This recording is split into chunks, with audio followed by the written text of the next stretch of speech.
Starlight Glimmer, one of the, if not the most controversial character in My Little Pony Friendship is Magic. The show truly changed when she came along, and I'm not just saying that like, duh, of course the show changed when you add a new character to the cast. No, I mean like it legit changed. The feel of the show changed, and so did the overall direction of the story. So much was impacted by Starlight being there that it was just impossible to ignore her existence. Spoilers, by the way, for My Little Pony Friendship is Magic. I'll be spoiling things from Season 3 and onwards. I won't be discussing the comics or books because I'm not privy to those and I don't consider most of them canon. In any case, you have been warned. Many people would divide the show into two eras, before Alicorn Twilight and after Alicorn Twilight, but I would argue differently. After all, if you were to take a step back and look at the timeline of the show, you'd see that there's way more screen time of Alicorn Twilight than Unicorn Twilight. Twilight was only a unicorn for 3 seasons, and Season 3 was half the amount of episodes than a usual season, so really?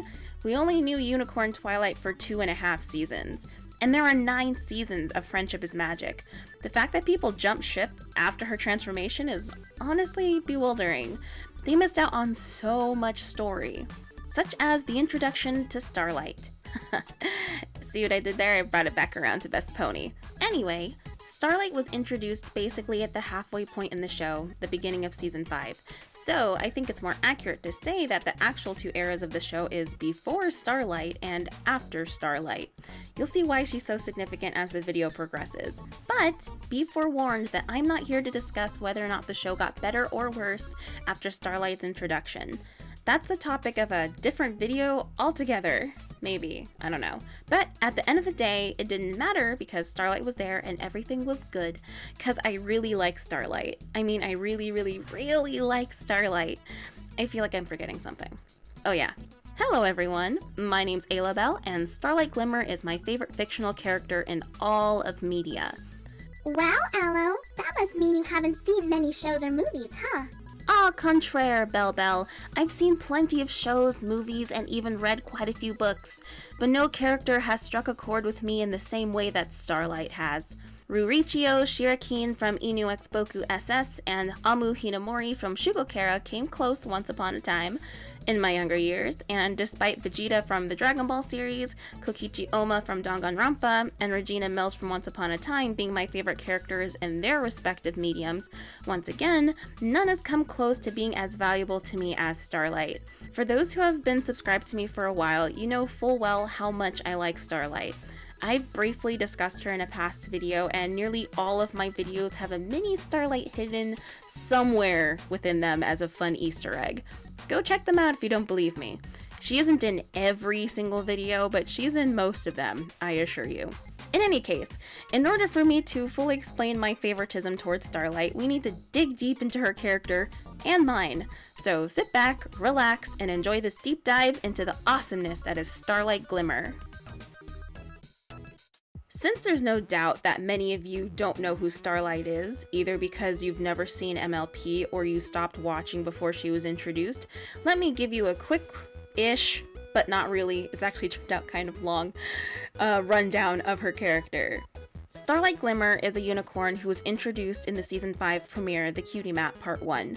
Originally from a village called Sire's Hollow, Starlight, as an adult, left home embittered from an event that occurred early in her life.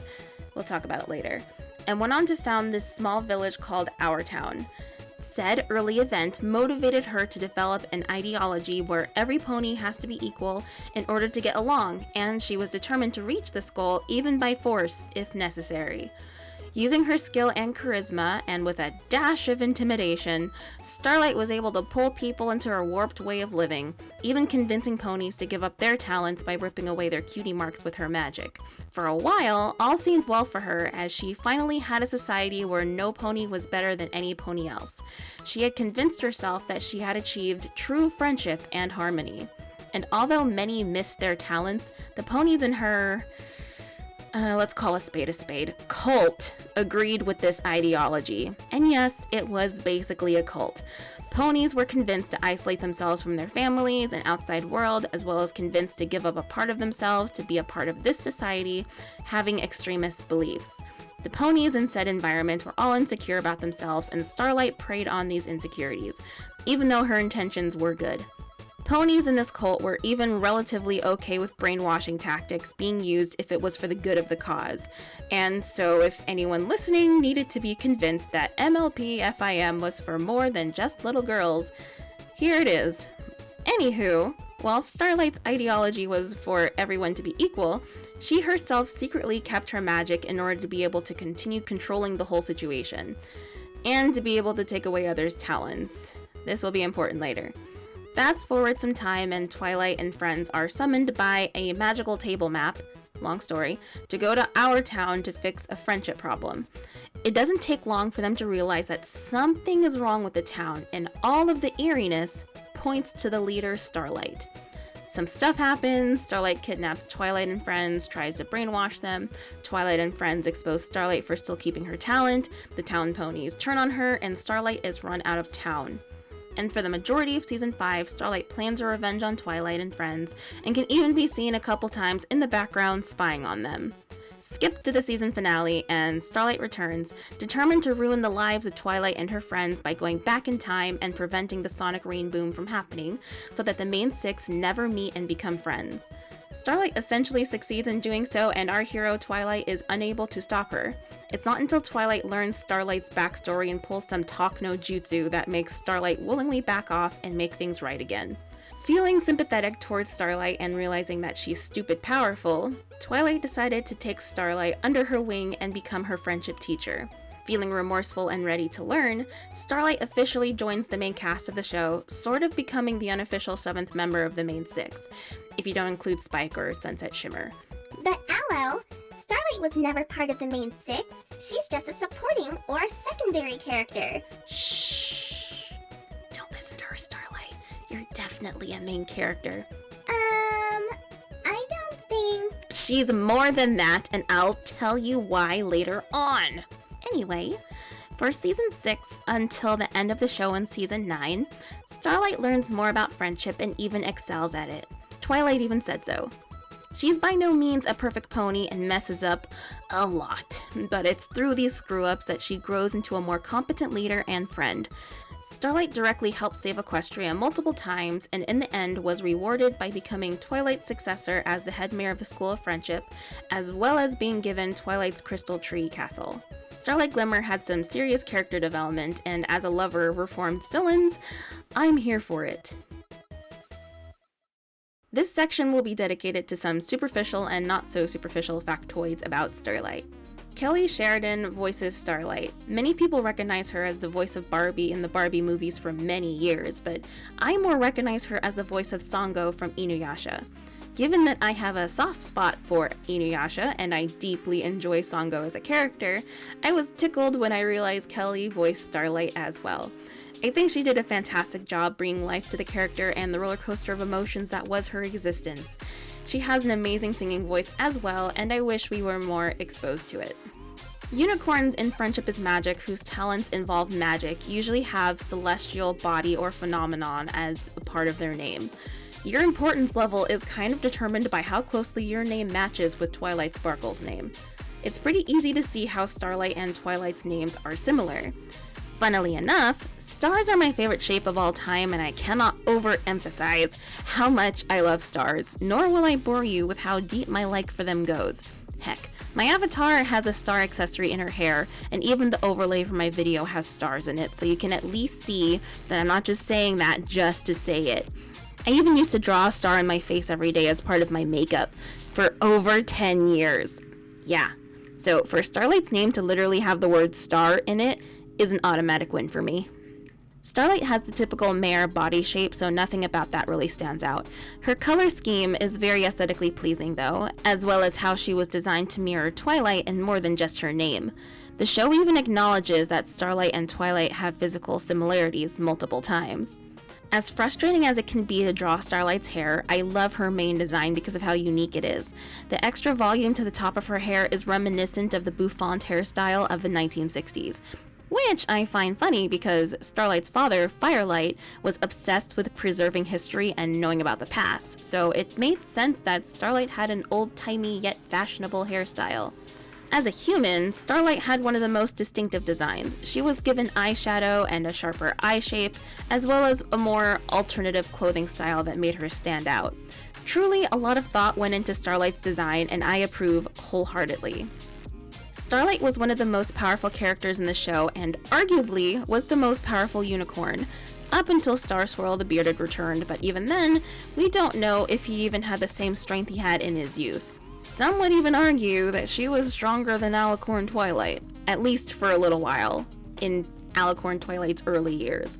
I don't doubt that when Twilight ruled Equestria, she was stronger than Starlight, but at the very least, you can at least agree that for a little while, Starlight was somewhat on par with Alicorn Twilight, but definitely stronger than Unicorn Twilight was.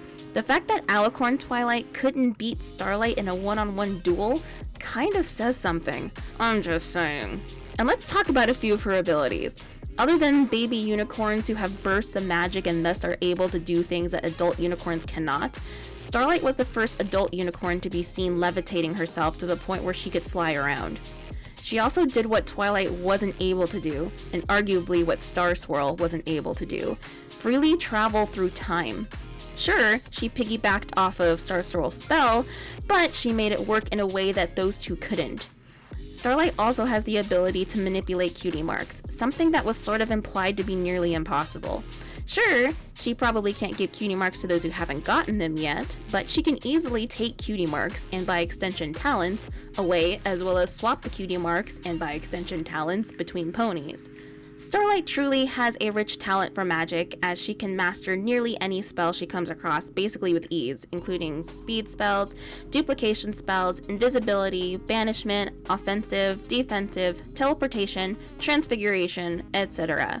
She even did something that was said to only be reserved for the highest level magic users: age spells.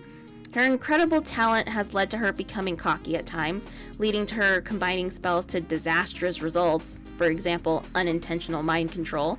Without a doubt, the main six gained a powerful new ally who was really only surpassed by Discord onto their side when they recruited Starlight. And probably the Alicorn princesses as well, but as stated in the show itself, they didn't do much. Some might say that Starlight was overpowered, and to them I say, so what? Some people, or ponies, are just really talented, even more than others, in a certain field. Sometimes skills come more easily to some rather than others. Besides, it's not like she fixed every conflict with her magic, and her magic even got her into trouble at times. Speaking of which, as a villain, Starlight started off being cool, calm, and collected, having a warm, charismatic, yet manipulative and intimidating personality. Underneath it all, however, she was filled with desperation and rage that seeped through whenever her plans started to go awry. When she first reformed, Starlight was very insecure about her ability to connect with others and shied away from social interactions, developing a bit of social anxiety. She was scared to socialize and was awkward in doing so. Given that she isolated herself from the world and meaningful relationships for so many years, Starlight had grown into a social awkwardness that even made it difficult for her to catch on to social cues. She was very childlike in some aspects, given her lack of impulse control as well as a lack of understanding why some of the things she did was morally wrong. She basically had to learn the social things she didn't get to learn growing up. Starlight had all the confidence in the world regarding her magical abilities, but feared becoming the controlling, manipulative villain again. She knew she loved controlling things specifically to her liking and figured it'd be so easy to slip back into that persona. Starlight, for the longest time, and as mentioned before, lacked impulse control both in her words and actions. Once she began to gain more social confidence, she wasn't afraid to be blunt to people and didn't like to sugarcoat anything. If she was feeling some type of way, she'd more than likely let you know and even give you a warning to back off if you were taking it too far. And she was more than ready to stand up for her friends if the need ever came, whether this meant lecturing other people or getting ready to throw down. Starlight more than often relied on magic to solve her problems rather than do things the hard way, which was a bad habit that took a long time to break. And as she became more confident in herself, her leadership and tactical skills began to form, born anew from her tyranny as a cult leader. This time, however, she used her leadership skills for true good and harmony. In my opinion, Starlight was a very well-rounded character with very obvious strengths and weaknesses that I think helped make her so awesome. Before we continue on with this video, if you're enjoying my content, please show me the magic of friendship by leaving me a like and subscribing. And in the comments below, use this glimmer emoji. Thank you! Now, this is very subjective, as are most of my points, but Starlight was the best, or at very least, the second best villain of the show behind maybe Cozy Glow. I honestly go back and forth between the two. Starlight and Cozy were, to me, the best villains because of how smart they were. They planned things out nearly perfectly, and they both basically won against the good guys. What makes Cozy less of a threat than Starlight is that Cozy loses a lot of her power once people know who she is and what she's about. Yes, she's stupid smart, but at the end of the day, she's just a tiny preteen Pegasus with no magical abilities other than those given to every Pegasus. Once she loses the element of surprise, it's basically over and she has no chance. Despite that, she still only lost because of the Deus Ex Machina that was the Tree of Harmony. She literally did almost everything right, but the writers just said, "Not today, Cozy, not if the power of my keyboard has anything to say about it." Starlight, on the other hand, was a force to be reckoned with. She was already strong and capable at the beginning of Season 5, but with enough prep time throughout the season, she became a nearly unstoppable force. Combine her magical skill plus her intelligence, and you've got a villain that can't be defeated. She was so smart in her plan. She knew to isolate Twilight because without her friends, Twilight isn't as big of a threat. And since Starlight had Twilight stuck in a time loop, there really wasn't any way for Twilight to access her friends. Starlight was a capable magic user, so Twilight couldn't stop her by force either, nor could she outwit her. Starlight had won. She only stopped doing what she was doing because Twilight helped her see the error of her ways. Twilight had to convince Starlight to stop because she knew she couldn't be stopped any other way. I don't know about you, but I think it's a huge power move that Starlight stopped being bad on her own accord and wasn't subdued into surrendering as the other villains were. And for that, I respected her as a villain. I've said it before and I'll say it again, I love reformed villains, most notably the ones with great character development, which is why the Chloe situation in Miraculous Ladybug makes me sad. I did a video about it which you can watch after this video, and the link to it will be in the card on the upper right. But in any case, all of my most favorite characters in media are reformed villains because not only are the character arcs amazing, but they are the perfect representation of Christianity. For those who don't know, I'm a Christian, and I deeply appreciate stories of people who have fallen real far and done bad things but are shown mercy and given another chance, especially when they don't deserve it. Similarly to how we're all sinners and don't deserve God's grace, He freely gives it to us despite how awful we can be. He loves us unconditionally, even when we don't deserve it. Even when the world rejects someone because of the awful things they've done, God still has His arms open to them and allows them to come home to Him and try again in life. If a person truly wants to change, then they can. A person with a dark past can be a benefit to society if, again, they truly want to change and are given the chance to. Our Lord Jesus inspires people to be their best selves because of what we mean to Him, and I'm always amazed at such grace. I already told you my favorite characters in media, but let me break this down. Vegeta killed thousands if not millions of people and creatures. Regina killed many people. Starlight started a cult, kidnapped ponies, tried to brainwash them, and proceeded to ruin lives, and even didn't care about her actions destroying time and space in order to get back at her enemies. Even Kokichi, who, depending on who you ask, may or may not have gotten a redemption arc, in my eyes he did, but nevertheless proceeded to make things difficult for people in a death game and then manipulated someone into killing someone else, ultimately getting them executed, and then went on to kidnap someone. All of them did horrible things that most people in our world would never forgive. And while I'm not saying that they deserved forgiveness, they very much didn't, I'm grateful that they got it. Them being shown mercy and given another chance allowed them to learn from their mistakes and become beneficial members of society. Societies which wouldn't have survived without them. Again, Kokichi is a little bit of a gray area because he didn't get a formal redemption to the characters, but he did for the player. The player was paying attention and cared, I guess. This isn't a Danganronpa video though, so I won't go into his story, but the point is I like villain or antagonist characters who end up becoming better people in the end. It's my absolute favorite trope in storytelling, and I honestly wish more people got chances like this in real life and that people would be more willing to forgive. Starlight is the fictional living embodiment of why it's important to forgive and give people chances to redeem themselves and be better people. As a good guy, Starlight might have single-handedly been the most valuable asset to the cast. Without Starlight, the Changelings would have completely taken over Equestria. Without Starlight, the Changelings would not have reformed and become allies to Equestria. Without Starlight, the main 7 humans and Equestria girls would have been stuck in purgatory forever, and that world would have been in danger without them. Without Starlight, Celestia and Luna might have had another rift between them again, leading to another calamity. Without Starlight, the Pillars of Harmony would not have been rescued from limbo. Without Starlight, Twilight wouldn't have had the sense to question Star Swirl's methods and wouldn't have been able to save Stygian. Without Starlight, Twilight would have given up on the School of Friendship. And finally, without Starlight, Twilight's friends wouldn't have escaped from Tyrek, Chrysalis, and Cozy's prison in order to go help Twilight save the world. So, I don't know about you, but I think she earned her keep. Both Equestria and the human world would have been in trouble if Starlight weren't given another chance. And yet some people don't think she deserved a second chance. Some people think that she deserved punishment and to be locked up. And on that note, for the longest time, Starlight was not received well by many fans of the show.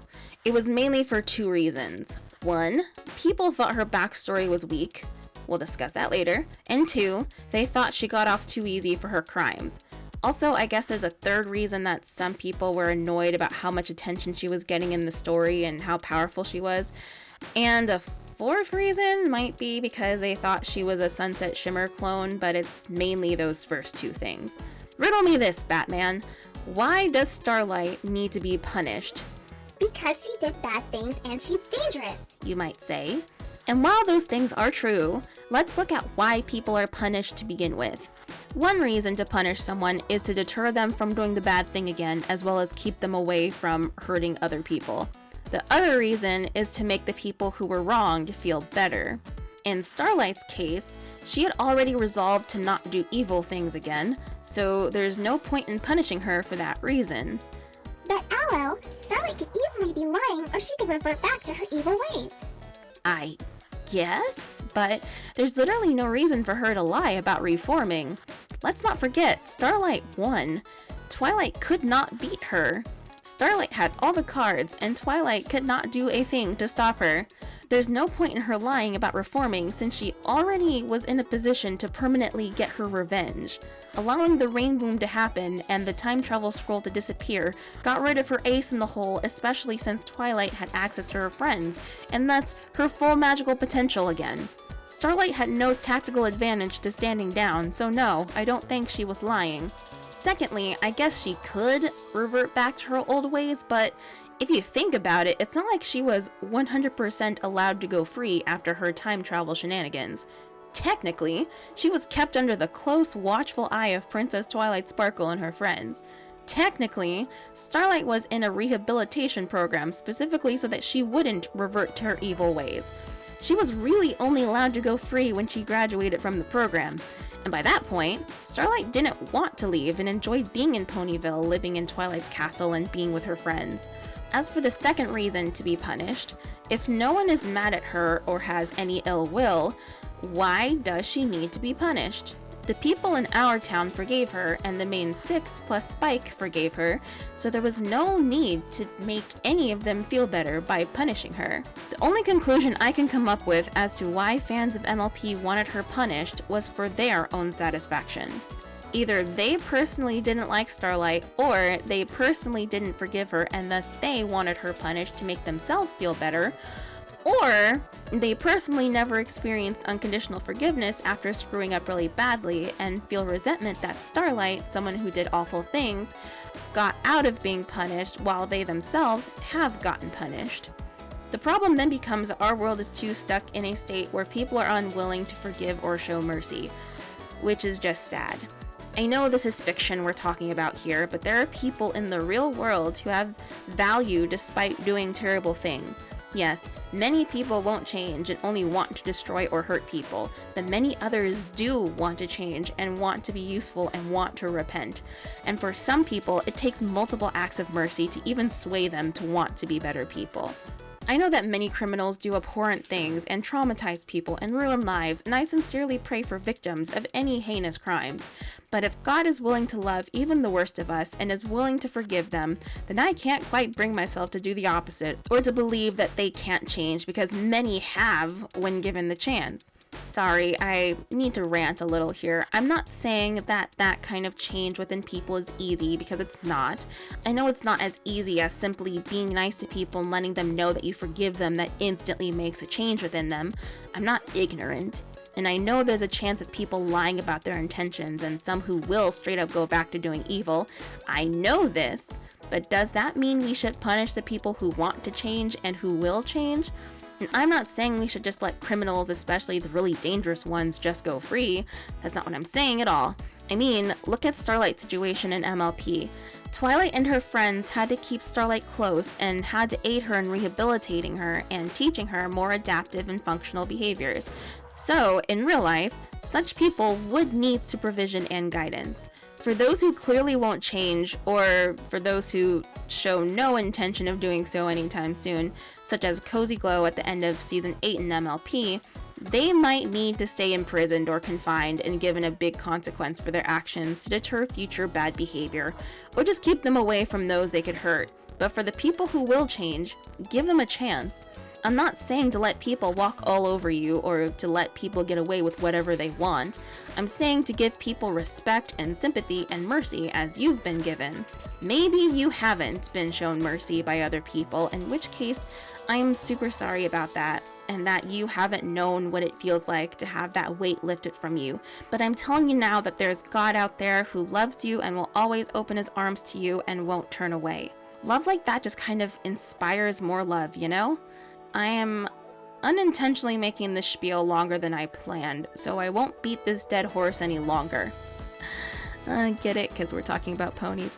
Anyway, I won't keep stabbing at this point. It's a super complex situation all around, and I just hope something changes in our society.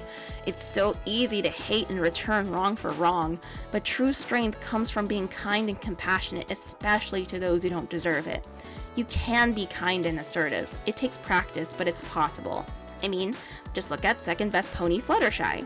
So no, I don't think Starlight needed to be punished because there was no point, except for a few oopsies, none of which were related to her reverting back to evil, but more on her relying too much on her powers to fix things.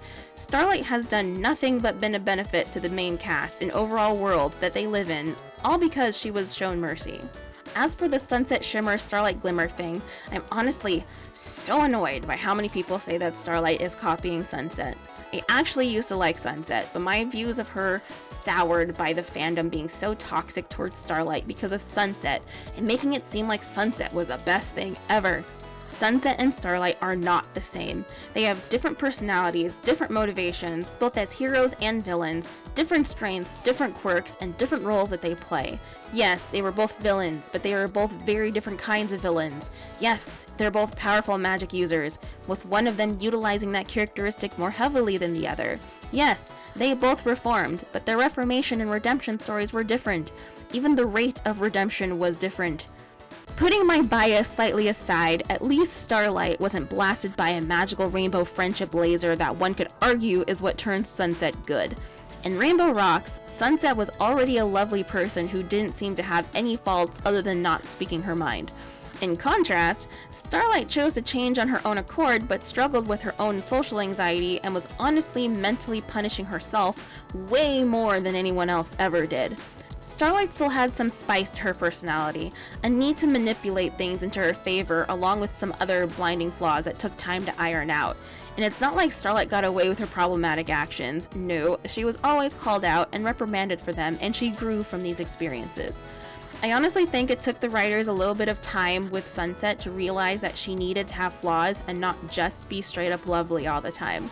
After all, she used to be a bully, a villain who craved power. For her to lose all of her edge was unrealistic. Again, they eventually fixed that, but the personality ironing didn't seem as realistic as it did with Starlight. Sure, Sunset had to deal with being ostracized by her classmates for what she did in the first movie, thus serving as her punishment, but again, even she didn't need to be punished. All of her bad had been blasted away, and she didn't have magic at the time, so she wasn't a threat anymore. So it was just her classmates feeling hurt and not wanting to forgive. Yeah, this is more realistic, but again, that's so sad to me. I just really like the mercy and kindness Starlight was shown. We need more of that in the world. Sunset and Starlight had different lessons to learn to fully complete their redemption arcs, and they both went off to do different things. They are different characters. The fact that they met in mirror magic and interacted with one another and displayed their different personalities and ways of handling things honestly should have been enough proof that they're different. But hey, that's just me. Also, speaking of Sunset Shimmer, I still subscribe to Sunset and Starlight being different characters and not clones of each other, but it really bugs me that Sunset is considered as part of the main cast of her show, but Starlight isn't considered as part of the main cast in her show. Starlight arguably did way more for the greater good than Sunset did, and yet she's not a part of the main cast? I say not part of the main cast in the sense that some writers of the show said she wasn't, but I'm sorry, I have to call shenanigans on that. You're telling us that she's not a part of the main cast, but that most certainly is not what was shown. Not only has Starlight saved Equestria multiple times, but the show seemed to highlight her more than any other supporting or secondary character. She was given so much attention that she stuck out like a sore thumb. She was the star of the first finale ever in which the main six didn't save the day. Both Twilight and Starlight shared importance for the season 6 premiere and season 7 finale. Starlight got added into the opening song in such a way that no other character was added. What I mean is, it was only ever the main residents of Ponyville who were allowed in that picture in the end, and then she gets added. Not only was she added, but the animators made the conscious decision to change her facial expression in the opener from season 6 to season 7. Starlight got to go with the main six on a friendship camping trip retreat thing that not even Spike nor the Cutie Mark Crusaders were invited to. In fact, Starlight gets invited to main six stuff, including events in which Equestria is in danger, more often than any other individual character besides Spike. Starlight got to be the guidance counselor in the School of Friendship, as well as the de facto head mayor whenever Twilight wasn't around. Starlight had an arch nemesis in the form of Chrysalis. No other secondary or supporting character had an arch nemesis. And again, Starlight inherited the School of Friendship from Twilight. Starlight was present when Twilight declared that she and her friends would form the Council of Friendship, including Starlight. She didn't say that everyone except Starlight was in the council. No, Starlight was in the shot, and she was looking at her and all of them when she made that decision. Celestia and Luna addressed Twilight and all of her friends, including Starlight, when they said their goodbyes, and Starlight was included in the final group hug in the end. In fact, Starlight is included in a lot of group shots with the main six. Speaking of Celestia and Luna, Starlight was the first non-main six member to be called by the friendship map to help the Royal Sisters.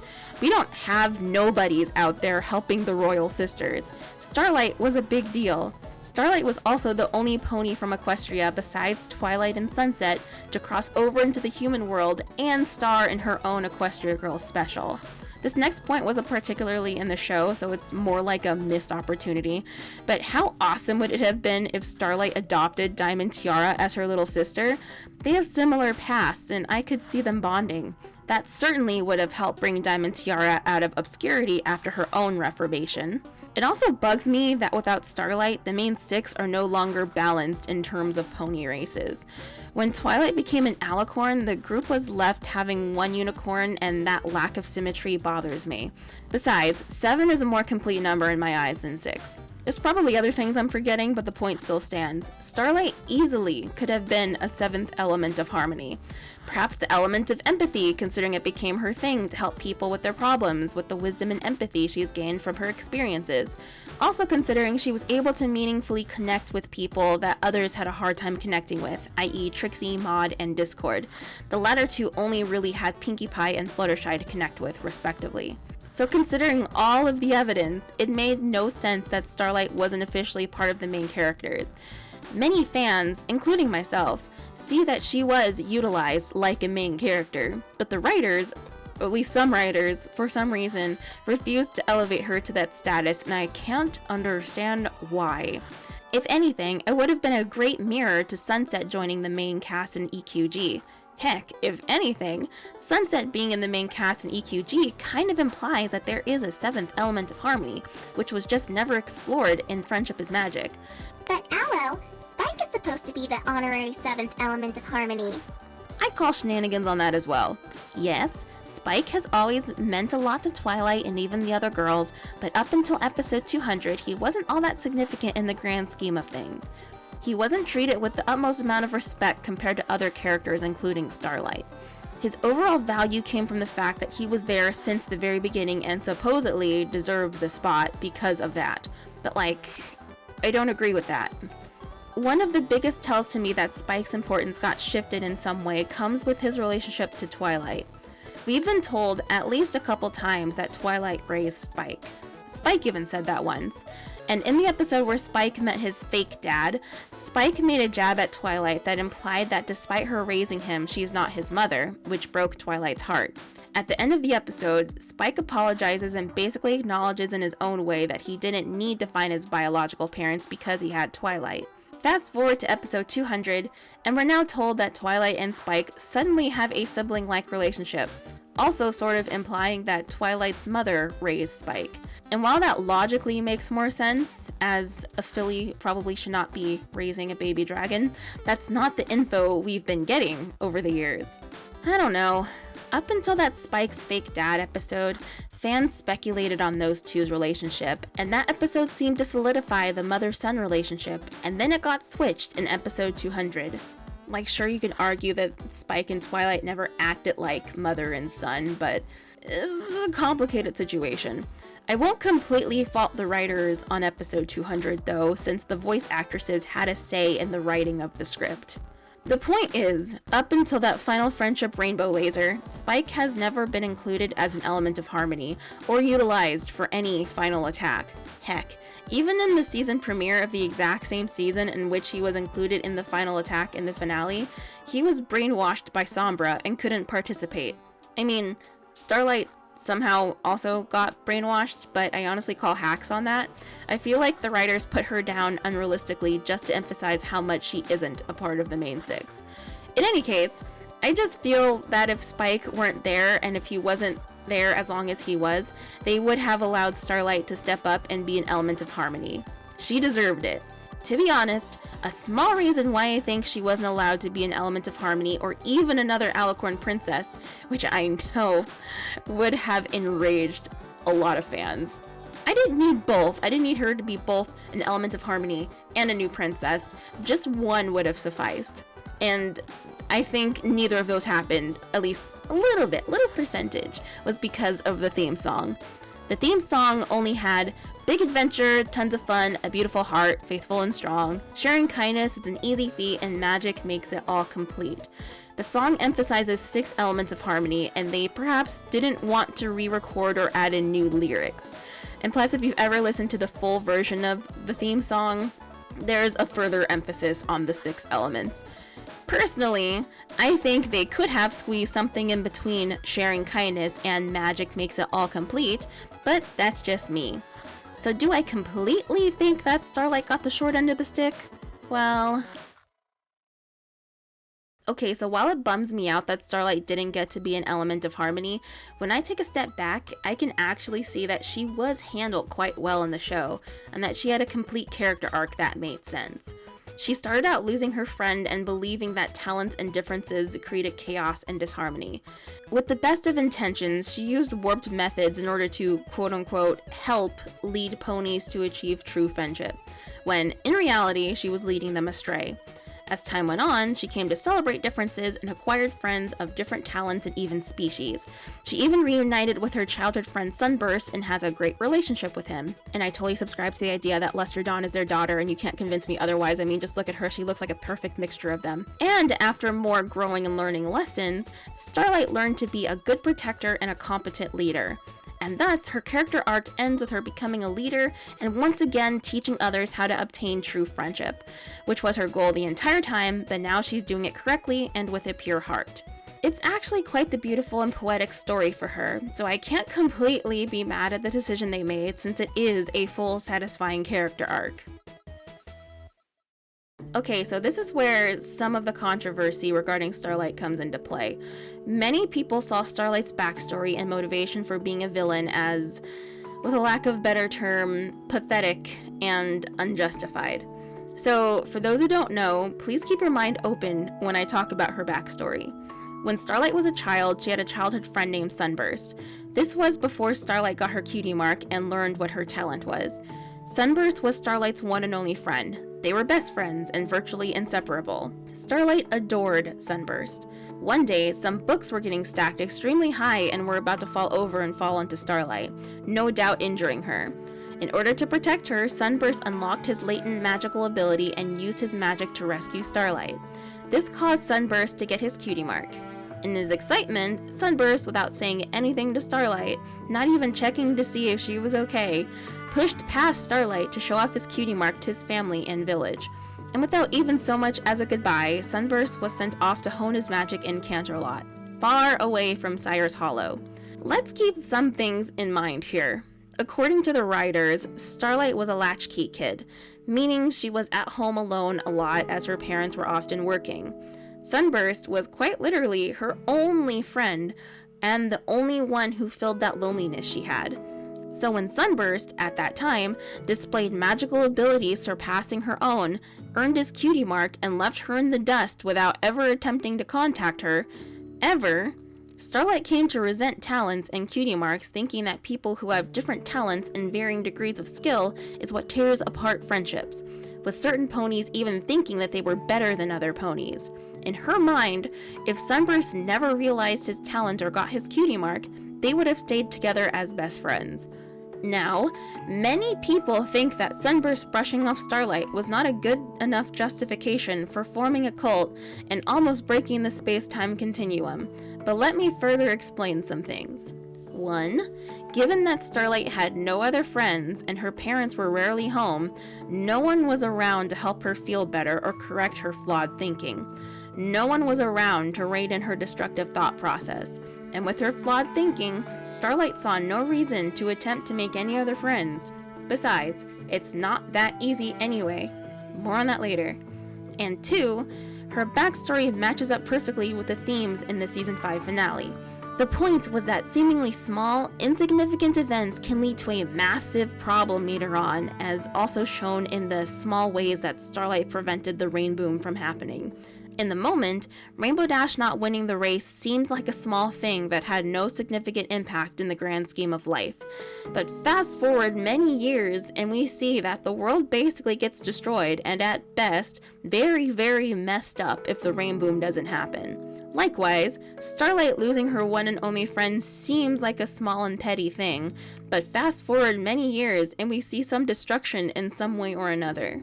So, given these things, I can't understand why people dislike her backstory so much. Then again, I might be super biased because I relate to this backstory a bit too much. When I was in middle school and high school, I had a wonderful group of friends. Like May's group of friends in the Pixar movie Turning Red, my friends were my whole world at the time. They meant everything to me. We meant a lot to each other. I actually didn't realize at the time just how much they meant to me. I probably even took them for granted. I didn't realize how much I had until it was gone. All of a sudden, gone. In my sophomore year of high school, things started to change. Not all at once, but steadily. I don't really have regrets at this point because I've gone through my grieving process and I've reached acceptance a long time ago, but it's a shame I never caught on to it sooner. My once tight-knit group of friends started to unravel before my eyes. My friends found interest in other people and they started to become too eager to leave me out of stuff. Hangouts stopped happening, they started to distance themselves from me, even actually going so far as to run away from me a few times. Some stopped talking to me altogether with the coldest of shoulders. while another tried to let me down gently. I might be your best friend, but you aren't mine. You have no idea how much that broke my heart. It wasn't until I heard that and received the coldest glare ever, both on the same day and by who I considered to be my two closest friends, that I realized it was truly over. My friends were no longer my friends. I had no warning, no explanation. Well, technically one friend or ex-friend said that people change, but that's so cliche, even if it's true. Even if it is true, I don't know what I did to deserve being treated that way. I'm not going to sit here and say I was the best person ever or the epitome of moral behavior. I had my flaws. I had a little bit of an ego and was a bit bossy sometimes, but I still like to think I was a decent enough person for a teenager. We were a group that protected one another, cried with one another, lifted each other up, and had inside jokes and confided in one another. None of us were perfect, and we accepted that. We just loved each other. But the love died at some point.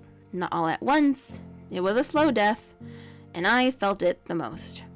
I would watch my ex-friends from a distance, watching them laugh and carry on with their lives with their new groups of friends as if our group was never a thing. No, wait, that's not necessarily true. They remained friends with each other, maybe not as close, but they stayed friends. I was the odd one out. I was the rejected one. So, I must have done something wrong, right? That must have been it. I did something wrong. But no one would tell me what I did. When I asked, I just got the cliche people change speech. But that couldn't have been right. I was in the wrong. Something about me was wrong, and I didn't know what it was. And so I sat, nearly day after day, all alone by myself, sitting in the corner with nothing but my books to keep me company. And when I didn't have my books, I sat and wondered, what's wrong with me? The lack of the answer to that question and the abandonment of my friends, similarly to what Starlight experienced in MLP, left me spiraling into despair. But unlike Starlight, whose anger festered because of her situation, my depression festered. I'm not gonna lie, there was a moment where I felt so alone that I didn't feel like being around anymore. The loneliness was painful and it lasted so long. People said of Starlight, why didn't you just make new friends or talk to someone about how she felt? Well, speaking from a place of experience, it isn't that easy. Heck, my parents didn't even notice that I was depressed because I kept the facade up so well. I didn't want them getting involved, nor did I feel like talking about my feelings. And despite what some people might say, making friends is not that easy. Not for people like me, or Starlight for that matter. And that whole event totally shattered my personality. I used to be confident and social, but after that I became more reserved, unsure of myself, and developed social anxiety. Like Starlight, I'm so afraid of what I'll say or do around people that I'll revert to being the type of person that scared my friends away. Also like Starlight, I became sort of socially inept in some ways. Even after going through my grieving process and accepting my situation, even moving on and growing from it, the whole situation left a scar, and that scar is my current personality. I still, after 13 years, have social anxiety to some degree, and I'm still scared of what I might do or say to offend people. I'm even largely avoidant of social situations, all because of that traumatic event in high school. So yes, I get super defensive of Starlight because she's the only character whom I've seen who has gone through the kind of emotionally devastating event of losing friends out of the blue in such a way and suffering because of it. Her backstory is super realistic despite what anyone might say because I've lived it to some degree. Sure, I've never started a cult or nearly destroyed the space-time continuum, but I almost considered destroying my own life, which is pretty serious as well if you ask me.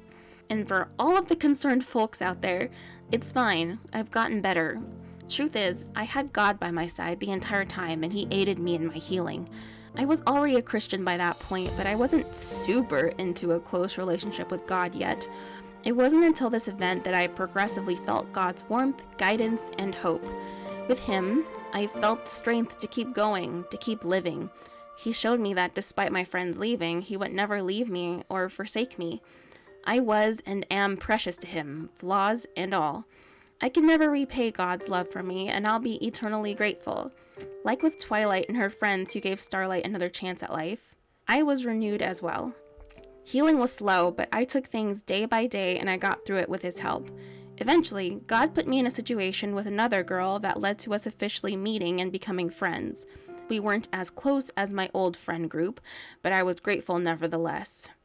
As time went on, I realized that some things just weren't in my control. I realized that friends do come and they do go. People do literally change and stuff. If my ex-friends refused to explain what I did wrong, there was nothing I could do. I could only control my behaviors and not the behaviors of others. I just had to move forward and continue on with my life with renewed strength from God. As the great Rafiki from The Lion King once said, the past can hurt, but the way I see it, you can either run from it or learn from it. I still don't know what I did wrong, nor do I know if it was me or if it was them. Nevertheless, I wish my ex-friends all the best. I pray that they are happy, healthy, and blessed, and that life is treating them well. And I pray that they let God into their lives as well. Whatever they are doing and wherever they are, I hope they're well. Funnily enough, shortly after graduating high school in the summer of 2011, and still in the process of my healing, I came across My Little Pony: Friendship is Magic.